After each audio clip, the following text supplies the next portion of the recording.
নমস্কার বন্ধুরা, দীপিকার রান্নাঘরে আপনাদের সকলকে স্বাগতম। আজ নিয়ে এসেছি নরম তুলতুলে ফুলকো মালপোয়ার রেসিপি নিয়ে। এইভাবে একবার বাড়িতে বানিয়ে দেখতে পারেন, খুবই সুস্বাদু হয় খেতে।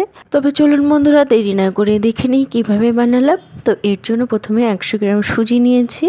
এটাকে ভালো করে ফাইন পেস্ট করে নেবো। পেস্টটা হয়ে গেছে। এরপর একটা মিক্সিং বোলে নিয়ে নিয়েছি 300 গ্রাম মতন আটা। আপনারা চাইলে এখানে ময়দাও ব্যবহার করতে পারেন। আর দিয়ে দিলাম হাফ চামচ লবণ, আর দিয়ে দিলাম পেস্ট করে রাখা সুজি, 150 গ্রাম মতন গুড়। আপনারা চাইলে এখানে চিনির ব্যবহার করতে পারেন। গুড়টা দিয়ে করব, যেহেতু আমার বাচ্চারা খাবে, ওই জন্য আমি এখানে গুড়টা ইউজ করলাম। এবার ভালো করে অল্প অল্প দুধ দিয়ে একটা ভালো ফাইন ব্যাটার তৈরি করে নেব। তো অল্প অল্প দুধ দিয়ে এটা ব্যাটারটা তৈরি করতে হবে, না হলে কিন্তু পাতলা হয়ে যাওয়ার সম্ভাবনা থাকবে। তো ব্যাটারটা দেখুন রেডি হয়ে গেছে। এটা খুব ঘনও হবে না, আবার পাতলাও হবে না। ব্যাটারটা দেখে নিশ্চয়ই বুঝতে পারছেন ব্যাটারটা কীরকম হবে। একদম ঘনও হবে না, আবার পাতলাও হবে না। আর এখানে যতটা সময় নিয়ে ব্যাটারটা ফেটাবেন, তত ফেটানো হবে মালপোয়াগুলো তেমনই সুন্দর নরম হবে। আর একটা কড়াইতে আমি সাদা তেল গরম করতে বসিয়েছিলাম। তেলটা গরম হওয়ার পরে লো টু মিডিয়াম ফ্লেমে রেখে আমি হাতা করে এক হাতা ব্যাটার দিয়ে দিলাম। তো দেখুন ওপর থেকে এবার তেলটা পিঠের ওপরে দিয়ে দেবো, তাহলে ওপর থেকেও ভালোভাবে কালার চলে আসবে আর ভাজা হয়ে যাবে। তো এপিট ওপিট উল্টে এবার এগুলোকে আমি লাল করে ভেজে নিলাম। আপনারা যদি চ্যাপটা মালপোয়া চান, তাহলে একদম লো ফ্লেমে মালপোয়াগুলো ভাজতে হবে।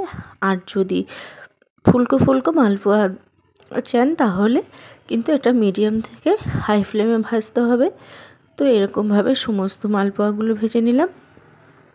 আপনারা এখানে একটা একটা করেও ভাজতে পারেন, বা একসঙ্গে 3-4টে করেও ভাজতে পারেন।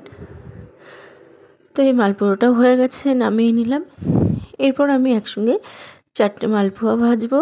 তো হাতা করে অল্প অল্প ব্যাটার দিয়ে দিলাম। তেলটা একবার গরম হয়ে গেলে কিন্তু মালপোয়াগুলো দারুণভাবে ফুলবে। দেখুন এর নিচ থেকে একদম ছাড়িয়ে আসছে ফুলে। এবার উল্টে পাল্টে এগুলোকে লাল লাল করে ভাজবো। তো এই মালপোয়াগুলো একদম কালার চলে এসছে, উল্টে পাল্টে লাল লাল করে ভেজে নেব। তো রেডি হয়ে গেছে মালপোয়াগুলো। এবার এগুলোকেও আমি নামিয়ে নেব। দেখুন কতটা দারুণভাবে ফুলকোভাবে ফুলছে। তো এগুলো নামানোর পরে বাকি একই রকমভাবে আমি সমস্ত মালপোয়াগুলোই ভেজে নিয়েছি। তো বন্ধুরা, রেডি হয়ে গেল দারুণ স্বাদের মালপোয়া। আপনাদের একটা ভেঙে দেখিয়ে দিচ্ছি কেমন হয়েছে। দেখুন কতটা সফট আর নরম হয়েছে, আর ভিতর থেকে একদম ফুলে উঠেছে। এটি আপনারা ঠান্ডা ঠান্ডা রাবির সাথে পরিবেশনও করতে পারেন, খুবই ভালো লাগবে খেতে। তো বন্ধুরা, আজ এই পর্যন্ত। ইউটিউব থেকে দেখলে চ্যানেলটি সাবস্ক্রাইব, আর পেজ থেকে দেখলে পেজটি ফলো করার অনুরোধ রইল। আজ এই পর্যন্তই। আবারও হাজির হব অন্য কোনো রেসিপির সাথে। সবাই ভালো থাকবেন, সুস্থ থাকবেন। রাধে রাধে।